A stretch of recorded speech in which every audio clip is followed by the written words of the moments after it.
Assalamualaikum viewers, this is your host Nimra Ahmad And this is Amna Adil. and you're watching Catalyst Entertainment. Practical life है ना, वो आपको नहीं मिलती क्योंकि आप स्कूल कॉलेज में जाते हैं, जब आप जो आपकी बेस होती है ना वो आपकी स्ट्रांग नहीं बनती क्योंकि आप सिर्फ रट्टा सिस्टम चलता है इधर। तो इस वजह से अगर हम बाहर की बात करें वहाँ पे स्कूल लेवल से वो प्रैक्टिकल लाइफ में चले जाते हैं, तो ये बहुत बड़ा फ़र्क है। अच्छा, तो क्या रीजंस है कि पढ़े लिखे नौजवान भी इस वक्त पाकिस्तान को छोड़कर बाहर का रुख कर रहे हैं? यही वजह जैसे मैंने आपको पहले बताया कि उनको वहाँ पे अपना फ्यूचर बेटर नज़र आता है, जो कि रियलिटी भी है एक। ठीक है, तो यही है कि वहाँ पे उनको चांसेस ज़्यादा मिलते हैं, जिस भी वो शोबे में जाना चाहते हैं वहाँ पे उनको मौके मिलते हैं। ऐसी क्या कमियां हैं हमारे पाकिस्तान में जो यहाँ पर फैसिलिटीज़ नहीं देते? कहाँ किस सेक्टर में हमारा जो है वो हम लैक कर रहे हैं? सबसे ज़्यादा जो है वो है आईटी कह सकते हैं आप। आईटी या टेक्नोलॉजी, इसमें हम बहुत पीछे हैं। अभी भी हम डिजिटल वर्ल्ड में नहीं आए। ठीक है, बाहर के मुल्क जैसे अब्रॉड जाते हैं वहाँ पे डिजिटल वो ऑनलाइन, जिस तरह ऑनलाइन काम है, ऑनलाइन शॉपिंग होगी। ठीक है, जिस तरह भी अमेज़ॉन भी यहाँ पे आया है, तो इसी तरह अगर ये इस तरह ऑनलाइन एक्टिविटी ज़्यादा होती है तो हम इसी से सिर्फ आगे जा सकते हैं। कि why people in Pakistan try to move abroad, settle abroad? देखिए, मेरी खुद की सारी फैमिली इसी तरह पाकिस्तान से अब्रॉड शिफ्ट होगी बिकॉज़ पाकिस्तान में सोर्सेज नहीं है। आप उतना अर्न नहीं कर सकते हैं, आप इतनी स्ट्रगल, इतनी मेहनत करते हैं, बट उस लेवल के पैसे आप पाकिस्तान में नहीं कमा सकते हैं। एक अच्छी लाइफ, अच्छा फूड आप पाकिस्तान में नहीं गेट कर सकते हैं। इस वजह से लोग मोस्टली बाहर शिफ्ट होते हैं। मैं आपको यही बता रहा हूँ कि मेरी खुद की फैमिली भी सारी अब्रॉड, कनाडा, ऑस्ट्रेलिया और अमेरिका में है। बिकॉज़ उन्होंने भी काफ़ी अरसा पाकिस्तान में गुजारा। वो अपने बच्चों को ऐसी एजुकेशन नहीं दे पा रहे थे, ऐसी सोर्सेज नहीं दे पा रहे थे, और वो बाहर शिफ्ट हो गए, और उसकी वजह से अब देख लें वो सेटल्ड हैं, खुश है, और दे आल्सो टेल के आज अब मैं भी आ जाऊँ and all the stuff. Sir, आपकी फैमिली अब्रॉड है, डेफिनेटली आपको उनके लाइफस्टाइल के बारे में आइडिया होगा, किस तरह से रहते हैं, किस तरह से उनकी जॉब अवेलेबिलिटीज़ का आइडिया होगा, एजुकेशन सिस्टम का आइडिया होगा। क्या लगता है, क्या जो है डिफरेंस, कितना बड़ा डिफरेंस है यहाँ और वहाँ में? देखिए, अब बहुत बड़ा डिफरेंस है। देखें, फॉर एग्ज़ाम्पल अगर यहाँ पर मैं कम से कम भी एक एवरेज बंदे की आपको सैलरी बताऊँ तो अराउंड 20,000 30,000, बट बट वहाँ पर जाने के बाद दे गॉट मोर देन $2,000, और उससे उनका अखराजात भी पूरे हो जाते हैं। वो पाकिस्तान में भी अब अगर उनकी फैमिली रहती है तो उनको भी पैसे वो भेज देते हैं। देखिए कि बहुत बड़ा मेजर डिफरेंस है। वो बस यहाँ पर इस वजह से वो अपनी सोर्सेज, अपनी चीज़ें वो पूरी नहीं कर पाते हैं। इस वजह से वो मजबूर हो के, या आई गेस के लिए एक बंदा अपना फ्यूचर देखता है एक अच्छी लाइफस्टाइल के लिए। मैं आपको बताऊंगा लोग इसीलिए शिफ्ट होते हैं, और आफ्टर द हुकूमत change and all the stuff वो और मज़ीद वो बिगड़ गई चीज़ें, जिसकी वजह से लोग मज़ीद चाह रहे हैं कि हम लोग मज़ीद पाकिस्तान में नहीं रहना चाहते हैं। या ऑफ कोर्स। अच्छा, वजह? वजह यही है कि जो कुछ भी हम लोग टैक्सेस देते हैं या सारा कुछ करते हैं वो गवर्नमेंट अपने पास रखती है, इन्वेस्ट नहीं करती लोगों पे। सो उसका कोई बेनिफिट नहीं है हमें, और फैसिलिटीज़ बहुत कम है जो कि as compare to foreign countries में ज़्यादा फैसिलिटेट करते हैं। इवन गवर्नमेंट उसके अलावा भी हमारी हेल्प करती है, even for the home rent everything वो हमें देते हैं। और जॉब्स, इवन जॉब सेंटर जो होते हैं वो हमें जॉब प्रोवाइड करते हैं। यहाँ पर अगर डिग्रीज भी कंप्लीट कर लें तब भी स्टूडेंट्स जो हैं वो जलील होते हैं, उनको जॉब्स नहीं अवेलेबल होती, तो इसलिए। क्या वजह है कि यहाँ पे जॉब्स अवेलेबल नहीं होती, फैसिलिटीज़ नहीं मिलती? इसका कसूरवार आप किसको ठहराएंगे? ऑब्वियसली गवर्नमेंट जी। एक तो कर्जा इतना ज़्यादा है, वो उतारेंगे या हमें फैसिलिटीज़ देंगे, तो सिर्फ यही मेन रीज़न है। बात करें तो which country is better to live? I am living in UK right now, so मैं तो यूके को बहुत प्रेफर करूँगी हर लिहाज से, लाइक स्टडी के लिहाज से भी और लिविंग लाइफस्टाइल के लिहाज से भी। सो बहुत अच्छी है। But if we compare Pakistan and India, then which country will you prefer? Study obviously India में ज़्यादा ठीक है एज़ कम्पेयर टू पाकिस्तान। सो मैं फिर भी पाकिस्तान को ही सपोर्ट करूँगी। इसमें तो मेरे ख्याल में कोई मुश्किल नहीं होनी चाहिए जवाब देने में, क्योंकि ज़ाहिर बात है कि वो जो कंट्रीज़ हैं वो इकॉनमी वाइज जो हैं वो हमसे बहुत बेहतर हैं, और उनकी जो करेंसी है वो हमारी निस्बतन जो है वो बहुत अच्छी है, जिसकी वजह से हम वहाँ से जो है वो अर्न ज़्यादा कर सकते हैं। यहाँ पर हम एक अच्छी जो है वो ज़िंदगी आकर गुजार सकते हैं अगर हम पाकिस्तान में, और वहाँ पर जो उनका जो माशाल्लाह वहाँ पर जो कानून की बालादस्ती है अनफॉर्चुनेट के, क्योंकि ज़ाहिर बात है उनकी आवाम भी गवर्नमेंट के साथ कोऑपरेट करती है, इसी की वजह से ही उनके कानून की बालादस्ती है, क्योंकि आवाम के कोऑपरेट के बगैर कोई भी चीज़ मुमकिन नहीं हो सकती है। इसलिए हमें अनफॉर्चुनेट जो है वो अफसोस के साथ कहना पड़ रहा है, हमें वो तालीम नहीं दी जा सकी आज तक, या फिर हमें वो लीडरशिप नहीं मिल सकी जो हमें जो है वो ट्रीट कर सकती, जो हमें पॉलिश कर सकती, जो हमें अवेयर कर सकती कि हम जो है एक अजीम कौम बनते, क्योंकि जिस रास्ते पर हमें चलना चाहिए था एज ए मुस्लिम, आज जो है वो लोग उस रास्ते पर चल रहे हैं, और आज हम कहाँ पर खड़े हैं। हमें पहले अपने गिरबानों में झांकने की ज़रूरत है। बाकी मैं आपके सवाल को मैं सारा समझ गया हूँ, आपने जो कह दिया वो मैं समझ गया हूँ, क्योंकि यहाँ पर देखिए आपका चैनल है, यहाँ पे ये दुनिया इसको सुन रही होती है, अदर कंट्रीज़ में भी लोग सुन रहे होते हैं।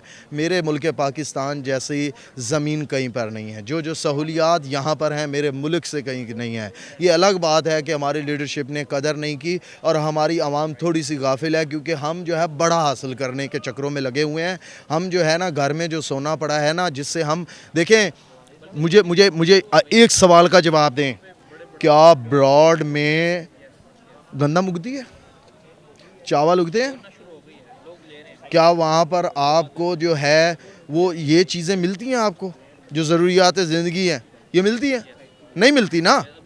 हमारे पास घर में मौजूद है ना, यहाँ से हम जो है वो अरबों में बिज़नेस कर रहे हैं इसी से, और हम खा भी रहे हैं, लेकिन हमें कदर नहीं है इस मुल्क की। यहाँ पर सोने के पहाड़ है, ठीक है ना, यहाँ पर कोयला है, तांबा है, रेगिस्तान है, सहरा है, सब कुछ है, लेकिन हमें आज तक आपको बताया कि वो लीडरशिप नहीं अनफॉर्चुनेटली मिल सकी जो हमें प्रॉपर ट्रीट करती, जो हमें बताती, ठीक है ना, कि हमारे पास क्या है और हमें किस तरह ज़िंदगी गुजारनी है। आज तक हमें एज ए सिटीज़न यही नहीं समझ आई कि हमारे राइट्स क्या हैं और हमें किस तरह अपना जो है लाइफस्टाइल, जो हमें ज़िंदगी कैसे गुजारनी है। हम अच्छा पहन भी रहे हैं, अच्छा खा भी रहे हैं, लेकिन हम नाशुक्रे हो चुके हैं। जिस दिन हम में शुक्र आ जाएगा उस दिन जो है अल्लाह के फजल से हम एक अजीम कौम बन जाएंगे। लेकिन मैं ये देखने वाले नाजरीन को बताना चाहता हूँ आपके चैनल की वसादत से कि मेरा मुल्क किसी मुल्क से कम नहीं है। मेरे मुल्क में हर चीज़ मौजूद है, ठीक है ना। ये मिट्टी, ये सोना उगलती है, इस मिट्टी में हर चीज़ वो है। जो आप यूरोप की बात कर रहे हैं ना, यूरोप में गंदम, चावल, ये कोई चीज़ आपको इस तरह की कोई चीज़ नहीं, कपास आपको नहीं मिलेगी, ये चीज़ें नहीं मिलेंगी जो आपके मुल्क में आपको मिल रही हैं। पहाड़ नहीं आपको मिलेंगे जो आपके मुल्क में आपको मिल रहे हैं, सोने का पहाड़ नहीं मिलेगा जो आपको इधर मिल रहा है। ये अलग बात है कि उनकी हिकमत अमली बेहतर थी हमसे, वो आगे निकल गए और हम पीछे रह गए, ये बात है। बाकी मेरा मुल्क किसी से कम है। लिटरेसी जो रेट है, रेशियो बहुत कम है दूसरी कंट्रीज से कंपेयर किया जाए। उसके अलावा जो भी स्टूडेंट है वो उसने यही सुना है सारी दुनिया से कि यार बाहर से पढ़ के आओगे तो उस डिग्री की ज़्यादा वर्थ होगी, यहाँ पे जॉब अच्छी मिलेगी, सैलरी अच्छी होगी। और बिज़नेस के लिहाज से देखा जाए तो वहाँ की कमाई यहाँ से डबल ट्रिपल होती है, इसलिए लोग ये सोचते हैं कि यार वहाँ से पैसे ज़्यादा आएंगे, हम कम टाइम में जल्दी सेटल्ड हो जाएंगे। That's the reason why people want to leave their own country for the rest of their lives and to get other citizenships. Sir, what do you think? What is the best solution to deal with this problem? Pakistan को छोड़ रहे हैं लोग, like Pakistan को छोड़ना चाहते हैं। आपको क्या लगता है कि हमारे यहाँ पाकिस्तान में किस चीज़ की जो है, किस चीज़ पर काम करने की ज़रूरत है? Due to inflation soars day by day. जो भी नया आता है प्राइम मिनिस्टर वो महंगाई को कम नहीं करता, पहले दावा ही करता है, वो बढ़ती ही है। और उसके बाद यहाँ पे जो बिज़नेस है वो जिनके पहले से ऑलरेडी चल रहे हैं वही चल रहे हैं, कोई नया बंदा आता है उसका तो चलता ही नहीं है। और जो तनख्वाहें हैं यहाँ पे वो बहुत कम है। ये वजह है कि लोग बाहर जाके सेटल होना चाहते हैं, क्योंकि अगर आप एक आईटी की फील्ड आजकल बहुत चल रही है पूरी दुनिया में, लेकिन जो बंदा यहाँ पे जॉब कर रहा है उसकी तनख्वाह जो है ज़्यादा से ज़्यादा लाख 2 लाख होती है। अगर वो बाहर चला जाए, यूरोप चला जाए, इवन दुबई चला जाए, तो उसे 18 से 20 हज़ार दरम सैलरी मिलती है किसी भी इंजीनियर को, सॉफ्टवेयर इंजीनियर को।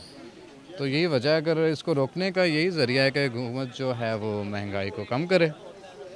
और हाँ, इंसेंटिव ज़्यादा करें लोगों के, और ज़्यादा से ज़्यादा गवर्नमेंट जॉब्स जो है ना इशू करें, और सबके लिए वो गवर्नमेंट जो जॉब है वो इजी हो, उसे एक्सेस उनके पास हो कि उन्हें मिल सकती है, कॉम्प्लिकेशंस ना हो बीच में। है कि बहुत सारा मेस तो है यहाँ पर, ठीक है। अगर हम एजुकेशन को देख लें, हम बहुत सारी चीज़ों को, बहुत सारे फैक्टर्स को, definitely you know about that factors, तो आपको क्या लगता है कि मैनेजमेंट और हमारी गवर्नेंस जो है वो इसको किस तरीके से डील कर सकती है, किस तरह से जो है पाकिस्तान में रह के पाकिस्तान के लिए काम कर सकते हैं? देखिए, पाकिस्तान में वो काम नहीं हो रहा।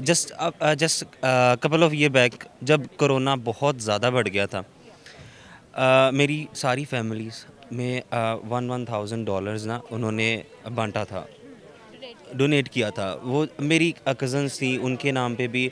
और वो लेवल पाकिस्तान का नहीं आ सकता। अब इंसान अब कितनी कोशिश कर लेंगे, बढ़ेंगे लोगों से, क्या कुछ नहीं करते वो लोग।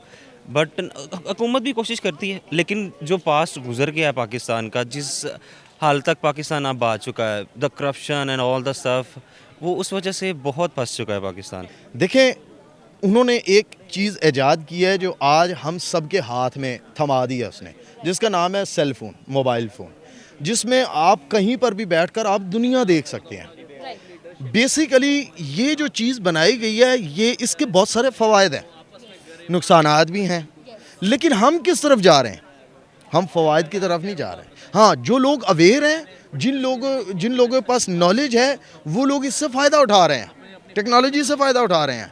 इसमें कोई शक नहीं है कि आज देखिए, आज जो इंडिया है वो आज फिल्में जो बना रहा है, वो आज फिल्में उनकी आप देखें, उनकी जो आईपीएल होती है ना, उनकी आईपीएल में जो कमर्शियल्स आती हैं ना, उनकी कमर्शियल्स में भी वो अपनी टेक्नोलॉजी को प्रमोट कर रहे होते हैं। और हमारे यहाँ क्या होता है, हम कभी किसी चीज़ को, खाद को कर रहे हैं, कभी परफ्यूम को कर रहे हैं। हमारे जो सेलिब्रिटी हैं या क्रिकेटर्स हैं, वो कभी किसी चीज़ को उन्होंने बोनस को उठाया होता है, क्योंकि हम ये अफसोस के साथ कहना पड़ रहा है कि हम टेक्नोलॉजी के ऊपर वर्क नहीं कर पा रहे हैं। ठीक है ना, हमें इसके ऊपर वर्क करने की ज़रूरत है, टेक्नोलॉजी के ऊपर। बेसिकली मोबाइल फ़ोन जो है ना, हम इससे भी बहुत सारे फ़ायदे उठाए, लेकिन हम नुकसानात की तरफ जा रहे हैं। मैंने आपको बताया ना, जिस तरफ हमें जाने की ज़रूरत है उस तरफ हम नहीं जा रहे हैं। जिस दिन हमारी डायरेक्शन जो है ना, वो जिस तरफ सही सिमत पे चल पड़ेगी ना, उस दिन मैं कहता हूँ कि ये कौम भी किसी से पीछे नहीं रहेगी। मुल्क में हर चीज़ अवेलेबल है, लेकिन वही बात आ जाती है जो मैं आपको पहले सवाल के जवाब में कह रहा हूँ। All right, viewers, right now we are back to say goodbye. This is Amna Adil and with me is Nimra Ahmed. हमने लोगों से बात की, टॉपिक आप जानते हैं, मुझे याद नहीं है क्योंकि निम्रा ने बहुत बड़ा लंबा बोला था and I completely forgot about that. और मैं उम्मीद करती हूँ हमने लोगों से बात की, उनका ओपिनियन जाना, आप तक शेयर भी किया। उम्मीद करती हूँ आपको आज की वीडियो तो बहुत बहुत बहुत पसंद आई होगी, क्योंकि I am with the prettiest Nimra Ahmad. हाँ, आपको बातें चाहे ज़्यादा अट्रैक्ट ना की हो, लेकिन हम तो अट्रैक्ट किए हो गए ना। तो यस, अभी के लिए इतना ही, आगे बढ़ेंगे और भी वीडियोस इस तरह के बनाएंगे। अब मैं बोलना बंद करने वाली हूँ, लेकिन हमारे चैनल को लाइक, सब्सक्राइब और शेयर ज़रूर करें, साथ ही बेल के आइकन को भी दबा दें ताकि आने वाली वीडियो की नोटिफिकेशन आप तक पहुँचती रहे। बाकी सेम कॉपी पेस्ट जो हम हमेशा बोलते हैं।